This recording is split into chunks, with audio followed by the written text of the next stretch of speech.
नमस्कार। राष्ट्र, राष्ट्रियता, सभ्यता र संस्कारको संगम बागमती टेलिभिजनमा स्वागत छ। म रेखा श्रेष्ठ। समादरणीय दर्शकवृन्द, टेलिभिजनको पर्दामा देखिने दृश्य र प्रस्तुति सबै सत्य र तथ्यमा आधारित हुन्छन् भन्ने दाबी गर्नु तपाईमाथि अन्याय गरेको ठहर छ।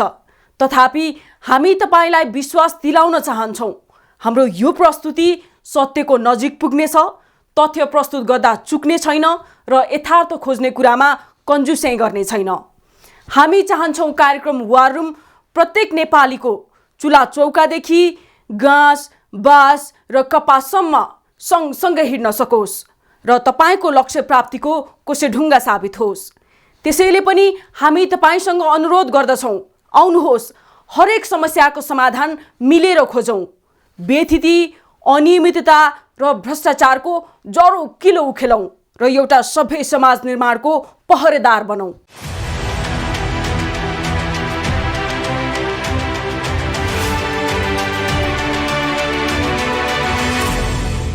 समादरणीय दर्शकवृन्द, आफ्नै आँखा अगाडि आफ्नै खल्तीको पैसा परायले लुट्छ र हामी देख्या नदेखे गरी बस्छौँ भने हामी जस्तो निरीह को होला? मिनेट मिनेटमा हामी ठगिरहेका छौँ। सेवा दिने नाममा एनसेल नामको ठग संस्थाले हामीलाई लुटेको लुटै छ। एनसेल आफूलाई सेवा प्रदायक संस्था हो भन्छ, तर सेवाको नाममा ठग्ने बाहेक एनसेलले जनतालाई केही दिएको छैन। सोझा साझा जनता ठगिनु ठुलो चर्चा परिचर्चाको विषय नहोला, नबन्ला, तर राज्यलाई नै ठगेर राष्ट्रको ढुकुटीमाथि नै हाली मुहाली गर्छ भने अब तपाईँ आफै अनुमान लगाउनुहोस्। एनसेल सेवा दिन नेपाल छिरेको होइन, नेपाल र नेपाली लुट्न छिरेको हो।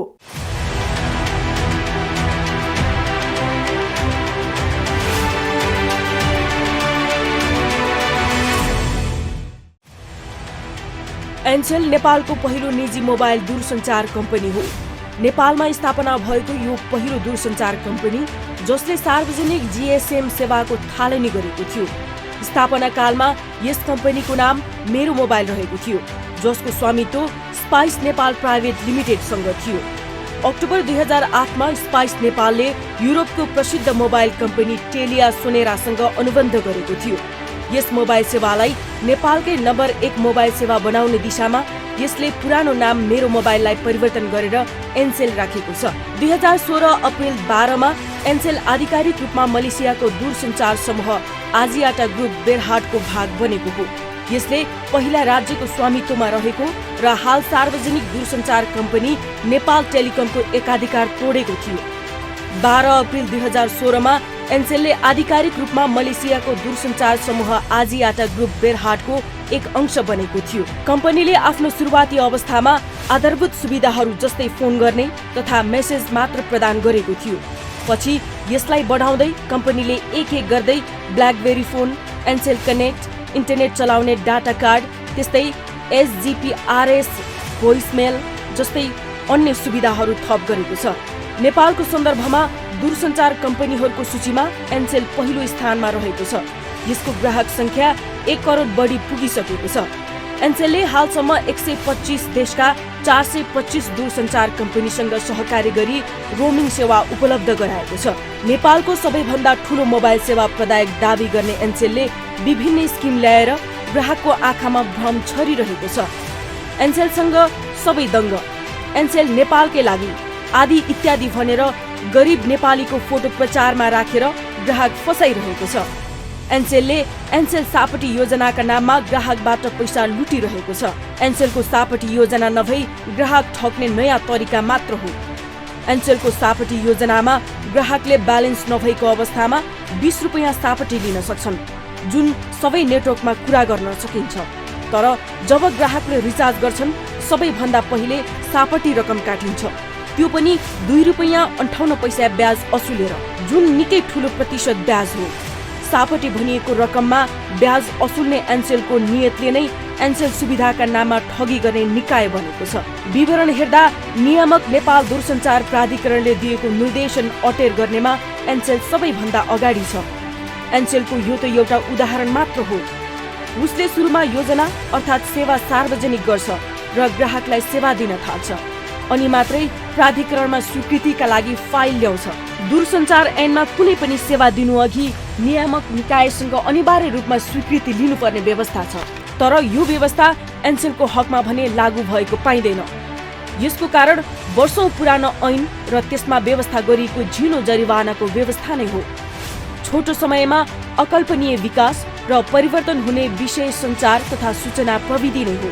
तर यो क्षेत्रलाई नियमन गर्न बनाइएको कानुन भने 25 वर्षदेखि उही छ, जबकि कानुन बनाउँदा आधुनिक मोबाइल प्रविधिको कल्पना समेत गरिएको थिएन। ल्यान्डलाइन फोन प्रचलनमा हुँदा बनेको दूरसञ्चार ऐन 2053 आज मोबाइल प्रविधि सुरु भएर 2G, 3G, 4G हुँदै 5G मा पुगिसकेको छ। तर यस क्षेत्रलाई नियमन गर्न कानुन भने 2G प्रविधि भन्दा पनि पुरानो छ। त्यही पुरानो डेटा एक्सपायर्ड कानुनका कमजोरीको फाइदा उठाउँदै एनसेल ग्राहकलाई ठग्न व्यस्त छ। वर्षौं पुरानो उक्त ऐनमा अनुमति पत्र, फ्रिक्वेन्सी, नवीकरण दस्तुर, पूर्वाधार लगायतका विषयलाई समय सान्दर्भिक रूपमा परिमार्जन गर्न ढिला भइसकेको छ। समय अनुसार कानुन परिमार्जन हुँदै जानुपर्ने भए पनि दूरसञ्चार ऐनको हकमा त्यसो हुन नसक्दा एनसेल जस्ता विदेशी कम्पनीले नेपाल र नेपालीलाई सजिलैसँग ठगिरहेको छ। यही कमजोर दण्ड सजायको प्रावधानलाई सेवा प्रदायकले गलत रूपमा उपयोग गरिरहेका छन्। दण्ड सजायको विषयमा दूरसञ्चार ऐनको दफा 47 को उपदफा 1 मा कुनै व्यक्तिले दूरसञ्चार ऐन वा ऐन अन्तर्गत बनेको नियमको उल्लङ्घन गरेमा वा प्राधिकरणले दिएको आदेश वा निर्देशन पालना नगरेमा प्राधिकरणले त्यस्तो व्यक्तिलाई 50,000 रुपैयाँसम्म जरिवाना गर्न सक्ने प्रावधान छ।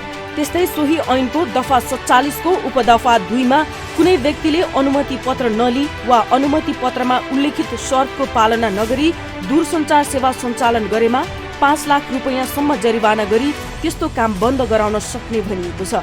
यसको अर्थ बढीमा 5 लाख जरिवाना गराउने र त्यसरी अनुमति पत्र नलिई सञ्चालन गरेको सेवा बन्द गर्न लगाउने व्यवस्था नै अधिकतम दण्ड सजाय हो। कुनै सेवा केही दिनका लागि सञ्चालनमा ल्याउँदा करोडौं आम्दानी गर्ने टेलिकम सेवा प्रदायक कम्पनीलाई 5 लाख जरिवाना तिर्नु सामान्य विषय हो। त्यसैले त कम्पनीहरू जरिवाना तिर्दै नियामक निकायको निर्देशनको अवज्ञा गरिरहेका छन् र ग्राहक लगातार रूपमा सेवा प्रदायकको शोषण सहन विवश छन्।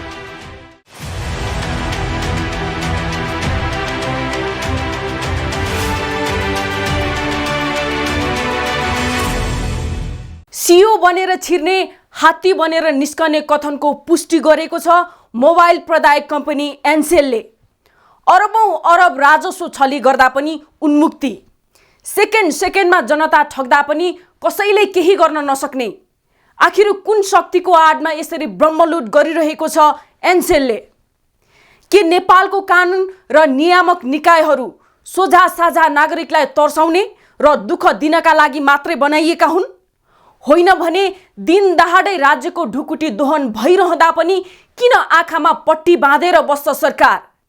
के हो यसको राज? विस्तृत विवरण सहित उपस्थित हुनेछौं यो छोटो विश्रामपछि।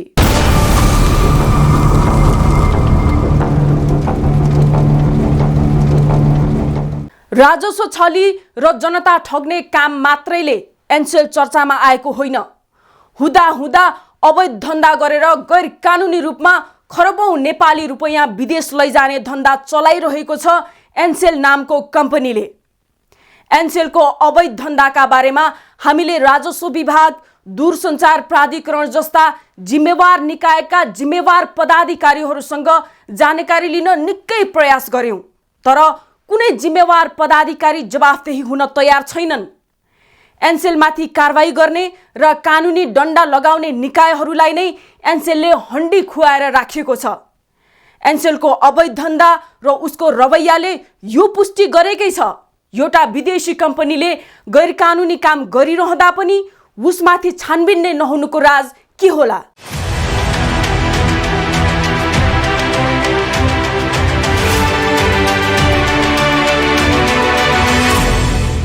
एनसेल नेपालकै लागि भन्ने नारा लिएर नेपालमा लगानी गरेको एनसेललाई यति बेला एनसेल नेपालमा ठग्नकै लागि भन्दा फरक नपर्ला। टेलिया सोनेरा नामक विदेशी कम्पनीको लगानीमा सञ्चालित दूरसञ्चार सेवा प्रदायक एनसेलले कसरी अवैधानिक तरिकाबाट ठग्दै र लुट्दै आएको छ धेरैलाई थाहा छैन। एउटा विदेशी कम्पनीले नेपाल र नेपालीलाई खुलेआम ठगी गर्दा पनि नेपाल सरकारले उसलाई कारबाहीको कठगरासम्म पनि उभ्याउन सक्दैन। नेपाल र नेपालीलाई एनसेलले बारम्बार ठगी गरिरहेको छ। एनसेलको ठगी धन्दाका विषय बाहिर आइरहन्छ, तर पनि नेपाल सरकारले उसलाई कारबाही गर्न सक्दैन, खाली हेरेर मात्रै बसिरहन्छ। एउटा विदेशी कम्पनीले वर्षौंदेखि रात दिन लुटिरहँदा पनि सरकार मुखदर्शक बनेर बस्नु पछाडिको प्रश्नको जवाफ अहिलेसम्म नेपाली जनताले पाउन सकेका छैनन्। एनसेलले अनुमति नै नलिई यति धेरै ठगी अखडा खडा गरेको छ कि त्यसको जालो बुझिन नसक्नुको छ। भिडियोको कुरा गर्नुभयो नि, त्यो भिडियोको कुरा त मैले भनिसकेँ। त्यो कुरा हामीले नियन्त्रण गर्नुपर्छ। त्यसलाई हामीले कतिपय कुरा संवेदनशील पनि छन् है। अब सामाजिक हाम्रो संरचनामा हाम्रो संस्कार, हाम्रा रीतिरिवाजमा पनि त्यसले अलिकति होइन त्यसले नकारात्मक प्रभाव पनि गरेको हुनाले त्यस्ता कुराहरूलाई हामीले कानुन बनाएर त्यसलाई गर्नुपर्छ। त्यो खालको तयारी भइरहेछ। राज्यलाई अरबौं राजस्व ठगी गर्दै आएको मोबाइल सेवा प्रदायक कम्पनी एनसेलले पुनः नौलो ठगी धन्दा सुरु गरेर एकपटक नेपाललाई ठगेको छ। एनसेलले इजाजत पत्र बिना नै टेलिभिजन कार्यक्रममा अवैध व्यापार गरिरहेको खुलासा बाहिर आएको छ। नेपाललाई ओटीटी प्लेटफर्म मार्फत विदेशी टेलिभिजन सामग्रीहरूको तस्करीमाथि रोक लगाउन माग उठिरहेका बेला एनसेल पनि यो धन्दामा सामेल भएको भेटिएको छ। एनसेलले आफ्नो प्लेटफर्मबाट भारतीय टिभी कार्यक्रम लगायत भिडियो सामग्री हेर्न सकिने भनेर सूचना नै निकालेको भेटियो। सूचनामा भनिए अनुसार 2वटा प्याकेज मार्फत एनसेलले विदेशी भिडियो कन्टेन्टहरू बेचिरहेको छ। पहिलो प्याकेजमा भारतीय डिजिटल कम्पनी सेमारुका भिडियो सामग्रीहरू हेर्न सकिने अफर एनसेलले अघि सारेको छ। दोस्रोमा नेपालकै जीएफएस एरिना नामक डिजिटल प्लेटफर्ममा उपलब्ध हुने सोनी लिभका टिभी कार्यक्रम र अन्य सामग्रीहरू हेर्न सकिन्छ। दुवै प्याकेजको बिक्री एनसेल आफैले गर्छ। एनसेलको वेबसाइटमा कसरी ती सामग्रीहरू हेर्ने भनेर विस्तृत जानकारी समेत दिएको छ, जस अनुसार मोबाइलमा सेमारु एप डाउनलोड गरेपछि एनसेलले तोकेको शुल्क तिरेर बलिउड, बङ्गाली चलचित्रदेखि गीत र भिडियो गसिपहरू हेर्न सकिन्छ।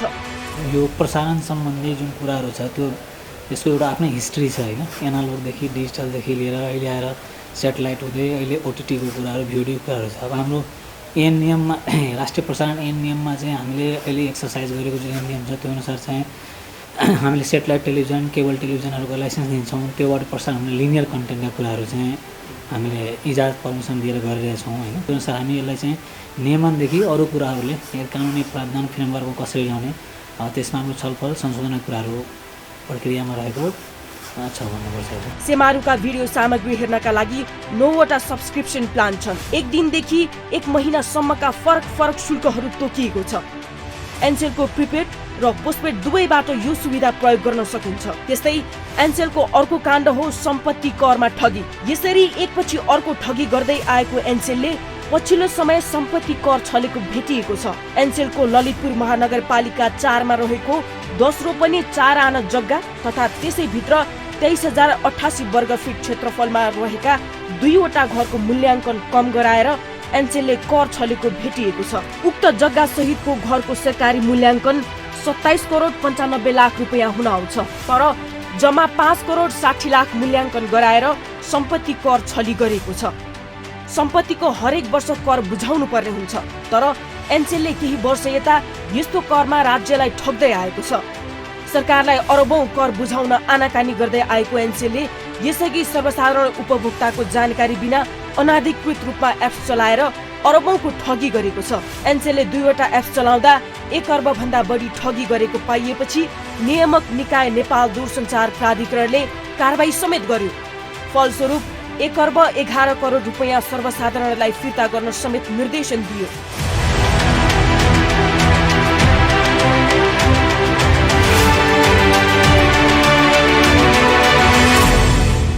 एप्स र डाटा प्याकको बहानामा ग्राहकलाई ठगी गरेको अरबौं रुपियाँ फिर्ता गर्न निर्देशन दिए पनि आजको दिनसम्म उसले रकम फिर्ता गरेको छैन। एनसेलले हुवाई एप ग्यालरी नामको मोबाइल एप मार्फत विभिन्न शब्दावली प्रयोग गरी सेवाग्राहीलाई झुक्क्याइरहेको छ। एनसेलको ठगीबाट ग्रामीण भेगमा बस्ने समुदाय, कलेज र स्कुल पढ्दै गरेका विद्यार्थी बढी मारमा परेका छन्। विभिन्न स्किम ल्याएर घुमाउरो पाराले ब्यालेन्सको रकम काट्ने र ठग्ने योजना बनाएर एनसेलले वार्षिक करोडौं रकम नेपालीबाट ठगिरहेको छ। लगानी एकदमै थोरै गर्ने विदेशी मुद्रा नेपालमा एकदमै थोरै मात्रै आयो। त्यसको तुलनामा हजारौँ गुणा बेसी विदेशी लगानी बाहिर पठाउने काम भयो।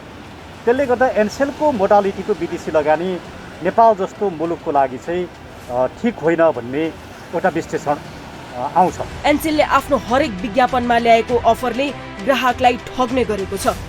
यसैगरी एनसेलको mobile data, balance transfer, SMS योजना, राम्रो योजना, माई5 योजना, सुपरनेट योजना, 1 को 3 बोनस योजना, पावर रिचार्ज योजना लगायतका सबै सेवाबाट एनसेलले ग्राहकसँग ब्रह्मलुट गरिरहेको छ। एनसेलले ल्याउने सबै योजनामा नेपाली लुटिरहेका छन्। ग्राहकलाई कसरी चुक्याउन सकिन्छ भन्ने धेरै सोचेर एनसेलले यस्ता प्याकेज तयार पार्ने गरेको छ। ग्राहकलाई रणभुल्लमा पारेर ठग्ने गरेको एनसेलको यो कार्य झट्ट हेर्दा आकर्षक लाग्छ, तर उसले एकचोटि सेवा दिएपछि ग्राहकबाट नजानेदो तरिकाले पैसा कटाउँदै गएर ठगी गर्ने गरेको छ। यस्तै एनसेलको अर्को ठगी गर्ने अखडा मध्येको अखडा हो टेलिसेल्स। टेलिसेल्स सञ्चालनमा आएको 2 वर्ष भन्दा बढी भइसक्यो। यसले यसबीच कति नेपालीलाई ठग्यो लेखाजोखा नै छैन। यो त्यस्तो गैर कानुनी ठगी केन्द्र हो जसले आजसम्म राज्यको कुनै निकायमा आफ्नो उपस्थिति देखाएकै छैन। तर सरकार यतातिर नागरिकको हितमा काम गर्दैन र सरकार के गर्छ भने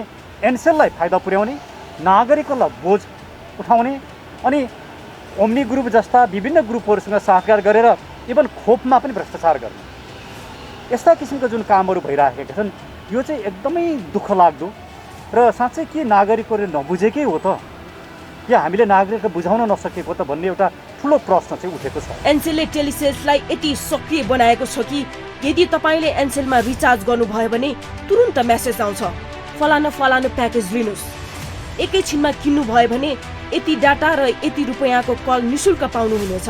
तर त्यो डाटाको मूल्य र कलमा भएको खर्चबारे कहिल्यै जानकारी गराउँदैन। त्यसो त कुनै पनि कम्पनीका लागि उसको प्रतिष्ठा निकै ठुलो विषय हुनुपर्ने हो, तर नेपालको हकमा त्यसो भएको देखिँदैन। यहाँ त कसरी हुन्छ बढी भन्दा बढी आम्दानी गर्ने भन्ने परिपाटी विकास भएको छ, जसले गर्दा ग्राहक मर्कामा परिरहेका छन्। कतै प्राधिकरणबाटै एनसेल जस्ता कम्पनीलाई संरक्षण त मिलेको छैन। नियामककै कतिपय कर्मचारी एनसेलको पे लिस्टमै हुन सक्छन्। त्यसैले यो एनसेलको मात्र कसरत नहुन सक्छ। सरकारले त विभिन्न शीर्षकबाट राजस्व सङ्कलन गर्छ, तर ठगिने ग्राहक नै हुन्। ग्राहक तथा उपभोक्ताको पक्षमा प्राधिकरणले कसरी काम गर्छ भन्ने मुख्य प्रश्न हो। जरिवाना त एउटा कुरा भयो, यहाँ त ऐन परिमार्जन गर्नुपर्ने सबैभन्दा महत्त्वपूर्ण कुरा छ। प्राधिकरणबाट ऐन संशोधनको प्रयास धेरै पटक भए पनि अहिलेसम्म सम्भव हुन सकेको छैन।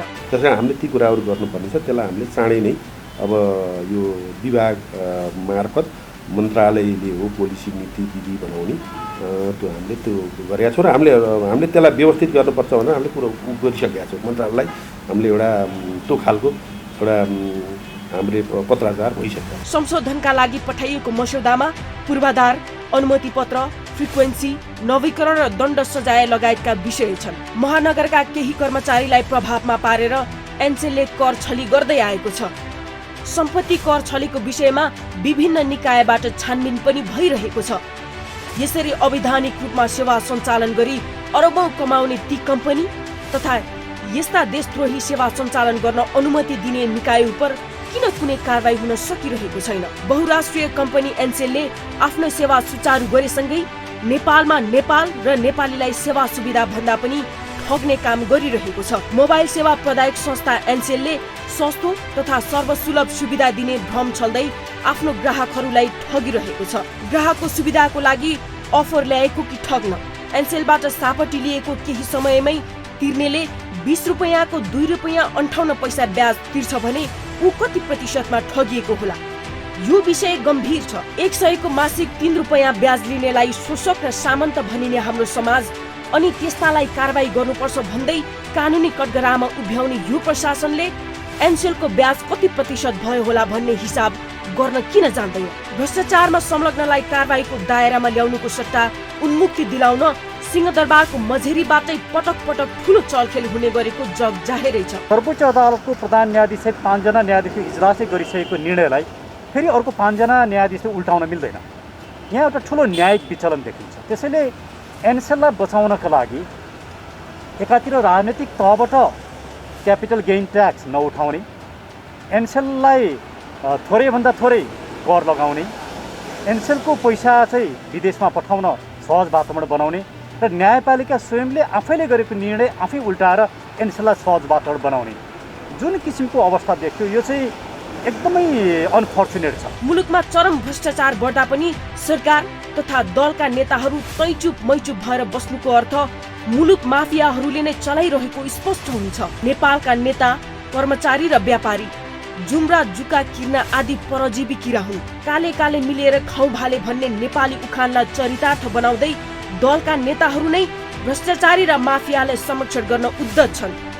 यो राज्य विरुद्ध अपराध हो। ठुला ठुला घोटाला काण्ड सार्वजनिक हुँदा पनि नेताहरू कोही पनि नबोल्नुले के संकेत गर्छ भने उनीहरू बाहिरबाट देखिने पात्र मात्र हुन् भन्ने स्पष्ट हुन्छ। यो भन्दा दुर्भाग्य नेपाली जनताका लागि के हुन सक्छ? हात्तीको देखाउने दाँत एउटा, चपाउने दाँत अर्को भने चाहिँ नेताहरू त बाहिर देखिने पात्र मात्रै हुन्। बारम्बार यस्ता घोटाला काण्डले के देखाउँछ भने यो मुलुक माफियाहरूले चलाइरहेको छ। माफियाको चङ्गुलबाट देशलाई मुक्त नपारेसम्म देश समृद्ध बन्न सक्दैन। सिङ्गो देश भ्रष्टाचारले थिलो थिलो भइसकेको छ। देश चलाउँछु भनेर कुर्सीमा बसेका नेताहरूलाई लाज लाग्नु पर्थ्यो।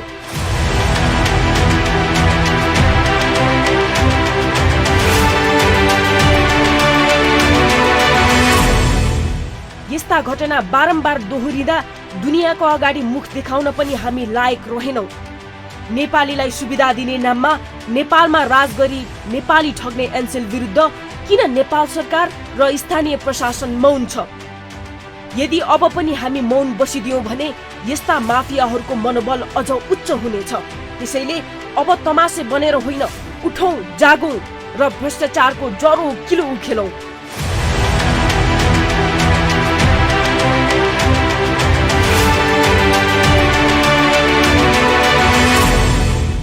चोरलाई चौतारो, साधुलाई सुली भनेको एनसेलको यही धन्दाले पुष्टि गरेको छ।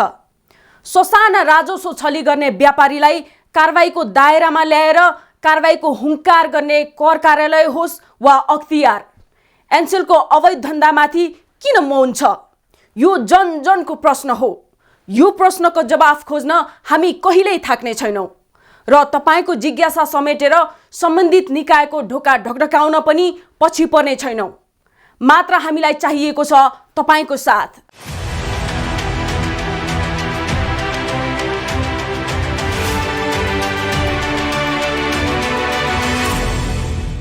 विकृति, विसङ्गति र भ्रष्टाचार हाम्रा दुश्मन हुन्। ती दुश्मनहरूको दोहोलो काट्ने काममा हामी कदापि पछि हट्ने छैनौं। मात्र हामीलाई तपाईको साथ र सहयोग चाहिन्छ। तपाईको वरपर छरछिमेकमा पनि यस्ता विकृति, विसङ्गति र भ्रष्टाचारका गतिविधि भइरहेका छन्। त्यस्तो सुइँको पाउनु भएको छ भने हामीलाई सुटुक्क 9851321798 मा फोन गर्नुहोला। हामी तुरुन्त उपस्थित हुनेछौँ। चिन्ता नलिनुहोस्, तपाईको पहिचान हामी गोप्य राख्नेछौँ। आजलाई वार रुम यति नै। अर्को नयाँ विषयका साथ उपस्थित हुनेछौँ। हामीलाई हेर्दै रहनुहोला। नमस्कार।